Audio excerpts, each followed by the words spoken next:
Today, on this episode of The Crossover, we will be discussing the fight for freedom with Ukrainian neurosurgeon and military member in Kiev, Dr. Andriy Polishchuk. Get an inside look at the incredible courage of the Ukrainian people as they battle against the tyranny of Russia. Much more on this episode of The Crossover. Good afternoon, everyone. We got an intense one today with Dr. Polishchuk from Kiev, getting an inside look at what's going on there with the Russian invasion. Hey, Hello, Andriy, how are everyone. you? Hi, I'm fine. I'm fine. Eventually, I'm very glad that I meet with you, Wow, and well, let me just say, I'm very grateful you give me such opportunity to describe our situation here. It's great. So I'm fine. I'm fine. well, I can say it's just a tremendous honor to talk to you. Hopefully it doesn't get too emotional because obviously we've all seen what's going on over there. So the fact that you're willing to do this interview is very, very touching. And again, thank you for everything that you and your people have done. I'm going to do a brief introduction and then we'll get into the questions. But we really have the honor and privilege today of speaking with Dr. Andriy Polishchuk. He Thank is you. a neurosurgeon in Kiev. He's also helping fight on the front lines with the military members of Ukraine. We've all seen what's going on over there on TV and all of the atrocities, but today we really have an inside look speaking with Andriy to talk about the fight for freedom. So again, Andriy, thank you so much for making time with all this craziness to meet with us and to talk. It's, again, Thank greatly you. appreciated. Thank you. So I just wanted to start, we've all, again, as I said, seen what's going on TV, but what exactly is, what is the reality in Kiev and throughout Ukraine? What's the situation like? Okay, so our current situation now in Kiev. I know that it sounds strange when we have war, but our situation is stable now and absolutely controlled with our army. As you see, I can to speak with you now. I have the internet, I have food, waters. I never thought that it's all things so important, really. In 21st century, I never thought about it. But we have all of that, but I can't to say about other big cities in our country. I mean about cities on the east part of the Ukraine. It's Kharkiv, Kherson, Mariupol. So all these cities now they surrounded with Russian army. They try to protect. Our army try to protect inside the city, but people don't have enough food, don't have enough water, electricity. So I came to contact with my friends from the Mariupol, and it's terrible. It's really terrible. So in our city, we have an absolutely opposite situation. We have all of this, and I think that we have a much more stable situation. So one of the reasons why it's happened, for my opinion, I'm not a military expert, but for my opinion and for opinion of many people, just because we have a good air defense system. Not so good like in Israel, but we have it's much better than in Kherson, Mariupol, and other cities. And this system help us to hit missiles, rockets. All these missiles, they try to target to our civil buildings, not just to our army. And we are very glad that we have this system. Without it, we would not control the situation, not control. But the question is how long we can control it, how long we can control, because during the last few days, the Russian missiles reached and target to our civil buildings. We have some victims, we have destroyed buildings, not too much, but anyway, you never know when the missiles target to you, never know. So I want to talk a little bit about that. You were just talking about civilian targeting, which is obviously awful. How bad is the civilian targeting? Is anyone safe in Kiev? So in Kiev, now we have a very good system of siren. So our pilot on the planes our air defense system can to predict it where the missiles will go and fall in what district of our cities. And all people during this period of time go to the safe places, to the houses, they try to hide. And I think it's a good system. Now, you know, during long period of time, it's like 21 days, we see that people ignore some information. Even I'm not so feel a fear when I hear a siren, because you're used to it. It's okay. But during this period of time, people go walk outside, and we have some victims. But again, we don't know how powerful our air defense system. So it's a reason why our people so ask NATO and other countries to close the sky. We absolutely normal people. We understand that we are not member of NATO. We understand it. But when you see that these missiles go and reach it to our cities in 21st century, we scream, we ask for that. We really ask for that. But I don't know how it will go in the next time. But now we have this situation. Now we have some. And what about cyber attacks? You know, everyone talks about the Russian cyber attacks that they're so famous for. Have you guys felt that? Yeah, so I personally didn't face with that, but what I noticed is that during, so we have Russian-Ukrainian conflict 8 years, almost 8 years. Yes, it was not a big war, but during this period of time, Russia organized a big platform, big media resources on Instagram, Telegram. They created some channels. So our people subscribed on these channels, and they read some information. They tried like assimilate in our media space, and our people read this. These channels during all these 8 years, I noticed it. A lot of people noticed it, but they through these channels spread the disinformation, propaganda. And what is the most important is during first 2 days of war, they spread the panic. And our people who were subscribed on these channels, they read it.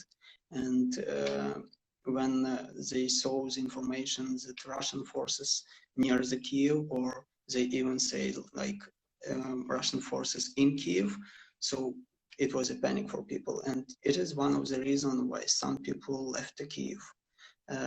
I think it was a mistake, because during the first period of time, it was even much better controlled situation than now. Much better. Wow. And, you know, there's talk about chemical warfare, and I don't think it's been used yet, but there's been looming threats. How are you and your people preparing for that?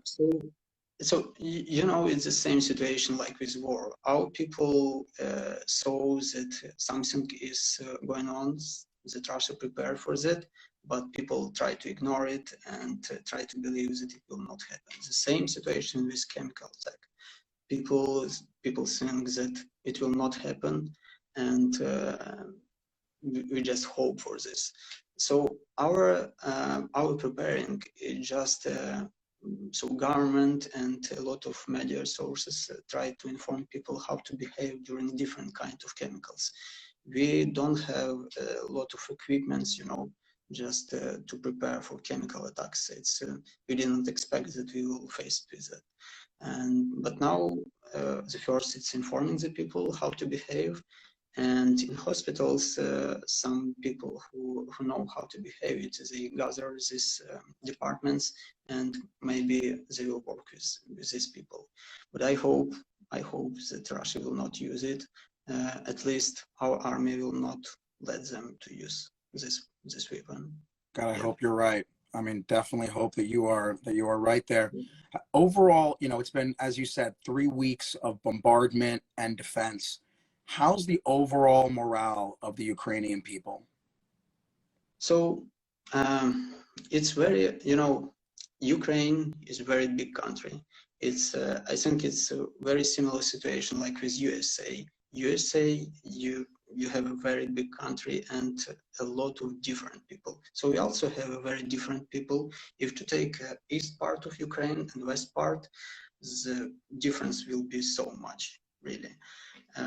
But what I want to say is that this situation really unite people, and we see that we should together and to fight with our enemy.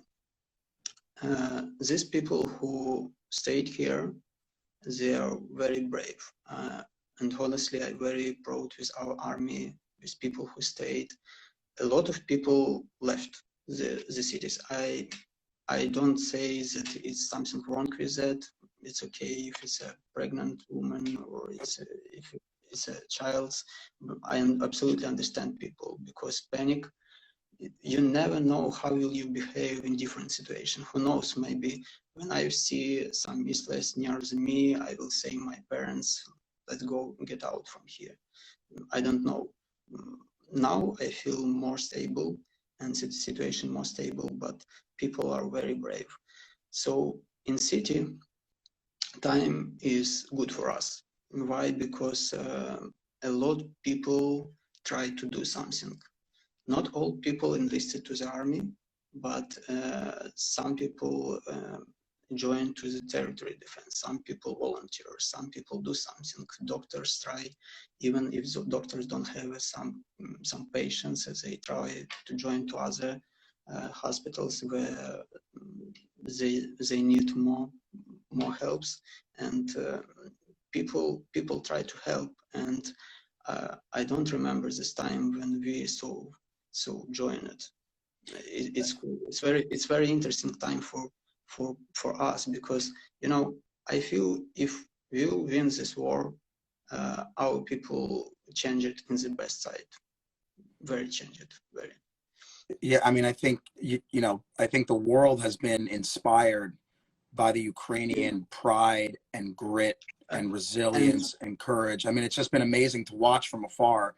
I can only imagine what it's like to be there. Like you're saying, everyone's so united. I mean, will the Ukrainians ever give in? Yeah. And I just want to say that it's very inspire us when the other part of world don't ignore us. And even you wrote me and you asked me to describe the situation. It gives us a chance that we do something right, because I think the main our aim is just to show the real face of Putin and to show what is Russia, because all this time the west part of the world tried to negotiate with Putin and Russia, and our task is just to show the world that it's not effective, it's not work, he's a liar, and we should admit it. So it's a role of our country, I think. Now, this has been, as you said, this has been going on for almost a decade in terms of the conflict between Ukraine and Russia. And then this military buildup was going on for several months. And everyone tried to kind of ignore it as maybe it was just a military exercise.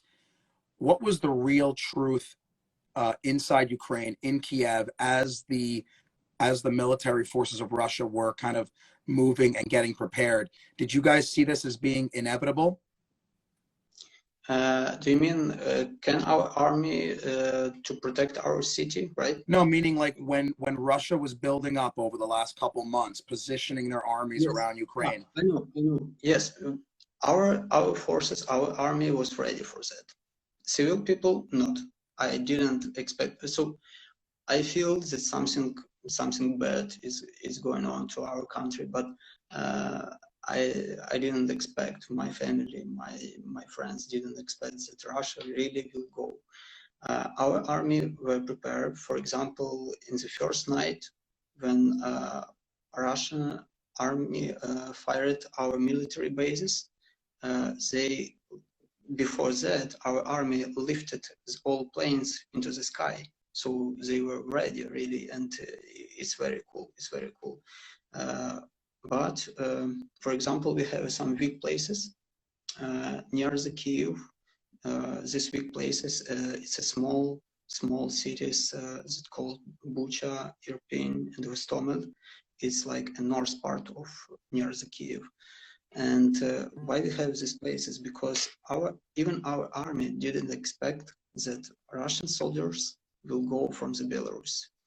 Why it happens? Because our president, when he 1 week before to our war, when he visited Belarus and he asked President Lukashenko about Russian soldiers, the President Lukashenko said, no, any soldiers will go from the Belarus to Ukraine. And as you see, it's not true. He's liars. Even our army didn't expect. So it's the reason why they reached to the north part of Kiev. But now it's I think it's very hard time for Russian army near this part. So our army tried to concentrate here. And it's the reason why the last week I visited a local hospital near these towns. This hospital located in Boyarka. It's also small places near the Kiev on the north part. And we had a lot wounded, a lot of victims of war. We had a brain trauma. So we had a lot of work really. Now situation a little bit more stable. But let's talk a little bit about how your life has been affected, and you as a neurosurgeon. How has your work been affected? Are the hospitals shut down? What exactly? How are you contributing? So I work in the private hospital, private neurosurgical hospital, and we usually do a planned surgery. A lot of cases with spine and with brain tumors, sometimes epilepsy, but not urgent usually. We have two hospitals, two clinics, one of them in Kiev and another near Lviv. It's the west part of Ukraine. So our chief just decided that it will be right to concentrate our work now on the west part of Ukraine, because in Kiev we can't do a planned surgery. And it will be more safe, so almost all our personnel go to the west part. I decided to stay here. One of the reasons is just because it was a decision of my family, and I think it will be fine to spend time in the local hospital where will be wounded people. Now it's very good that our government decided to transport the patient on different hospitals, so we don't have like uncontrolled situation. But in small towns, in local towns like this where I've been, we had the work really. I don't know how it will be in the next time. I don't know. So it sounds like you had the option to leave, you and your family. Yeah, I had. Everyone had. It's okay. It's okay. It's not like some environment or some conditions don't give us a chance to lift the city. But tell us a little bit your decision to stay and fight. Tell us a little bit about how you made that decision and what was your ultimate factor that kept you there to fight and take care of patients. So I live in Kiev. It's a capital of Ukraine. I think it's a front line. I mean, if the Russian army will capture the city, it just means it captures the whole Ukraine. And if left this city, it just means I should left my country. Honestly, I'm not ready for that. Maybe one of the reasons is just because it's very complicated. My family can't even imagine how it's begin absolutely another life in another country. Other reason is just because we really love our country. We live the whole our life here, and we have some patriotic feeling, So our people had different stages of our development, like patriots. But now people really want to fight for our country. People really want to fight. And, you know, this feeling, really, this feeling even I have in my family. Now, maybe we are not so engaged in city protection now.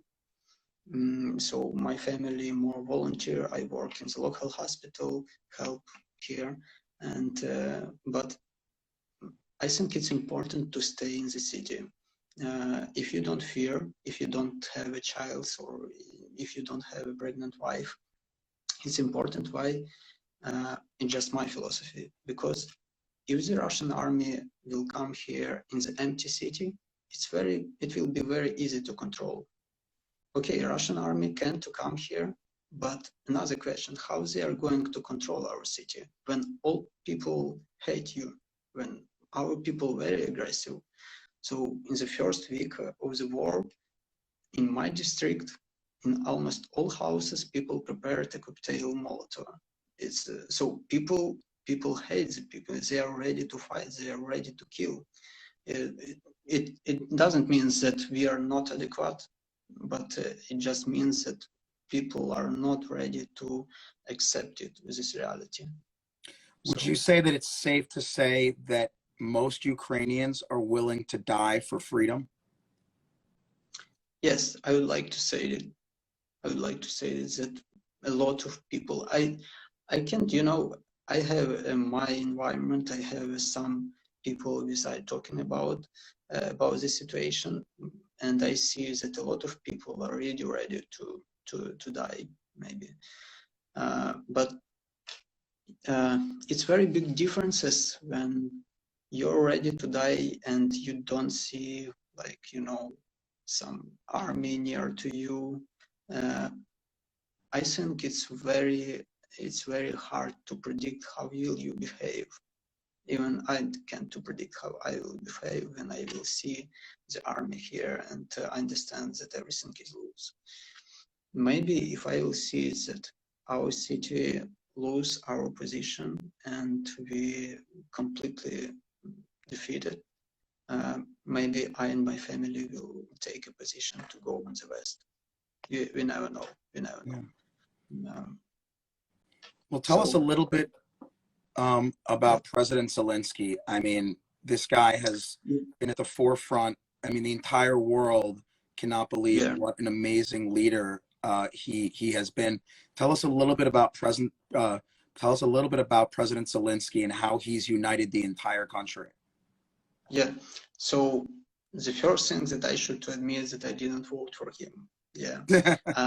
I did. Yeah, seriously. I thought, even all my family saw that it's a big mistake, you know, to choose a president who don't have some experience in political system, and especially when we have some conflict with Russia. Now I changed it. All my family changed this position because we proud with him. He's really very brave, and we thankful him that he stayed in Kiev, and he had a chance to left our country, really.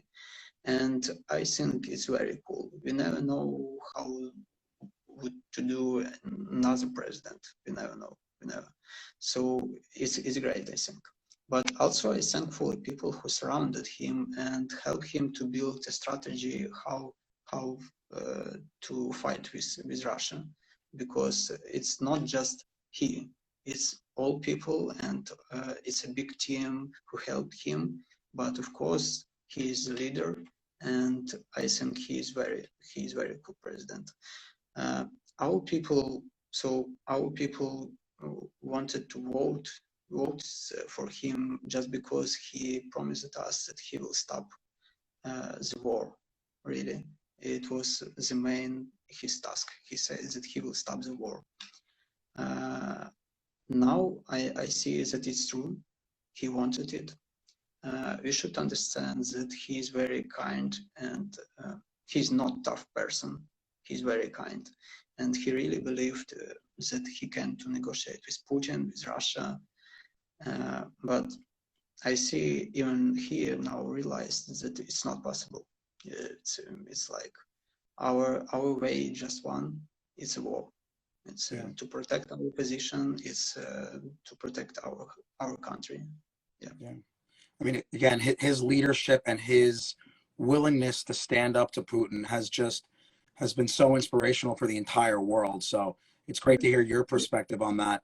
What is your opinion on the West's response to this crisis? As a Ukrainian, how do you feel about the United States, NATO, the EU, what they've done, what they should do, what they could do, what they haven't done? About United States, NATO, and Europe, what they should done. Yeah, Yes, meaning like, yes. what's your opinion about their response to this conflict? Our opinion changed every day, if to be honest. So our president announced that all helps that West countries help us during the 1 week. We used almost for 2 days, and we are very happy when we hear that USA and Europe and NATO give us some weapon and helps, but really people start to understand that it's not enough to fight with Russia. It's really not enough, unfortunately. The main so people were asking for close the sky. Normal people understand that it's not possible. So first, we are not member of NATO. We are not member of NATO. It's the first position, and also we understand that it can be the reason of world war. Really, if some countries will close the sky, Putin, he is very unpredictable person, very unpredictable, and he will be very angry with it.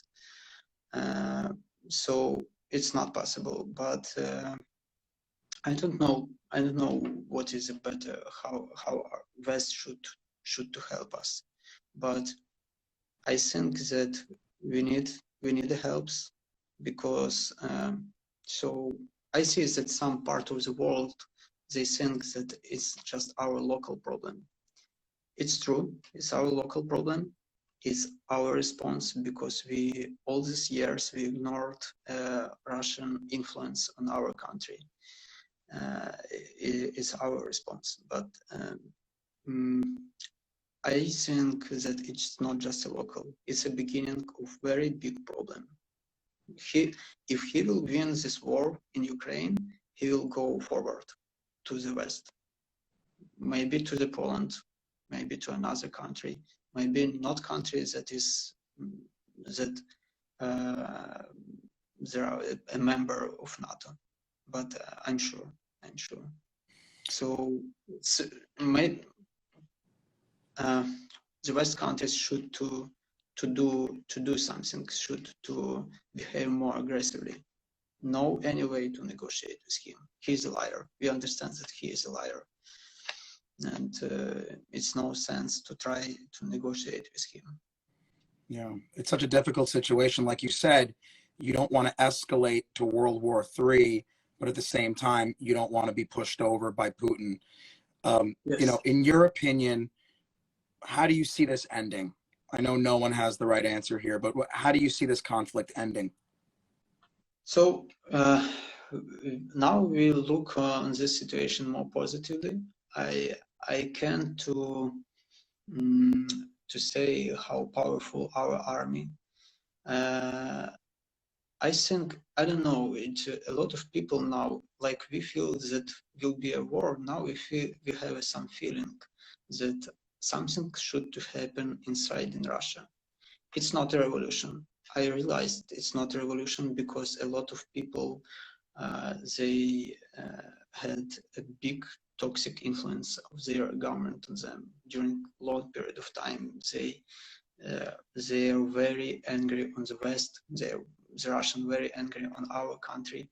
So they have like some ideology that Ukraine is a part of Russia, and that on Ukraine there are some West influences, and they should to relieve us from that.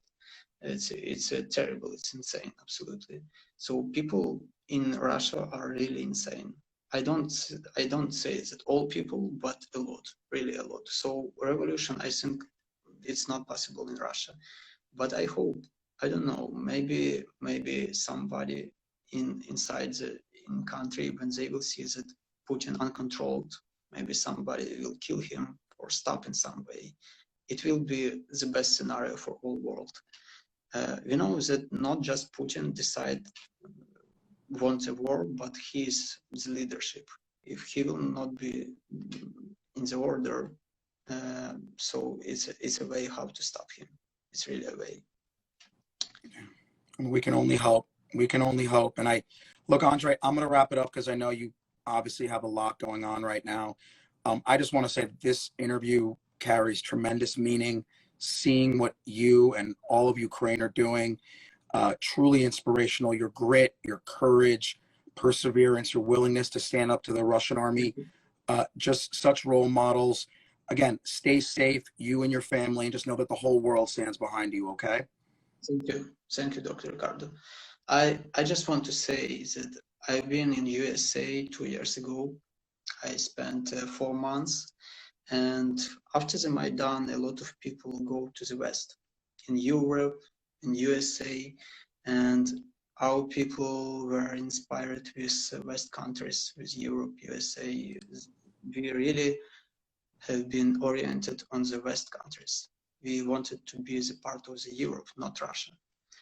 And it's very hard for us when Russia said like we are the part of Russia and we are not independent. So we had a very big history. We have our culture, our story, our people absolutely different from Russian people. And I hope when everything ended, when we will win, we will be a developed country, we all will collaborate with each other. I very hope about it, and I'm sure that it will be. So, no, not romantic situation. I'm sure that it will be. Thank you for all for your attention on this problem, and thanks all people who listen us now. It's great. It's great. Andriy, stay safe, man. Stay safe again, and we really value all your fight for freedom. Thank you. Okay. Thank you. All right. Talk soon. Okay. Good. See you. Stay safe. See you. Bye.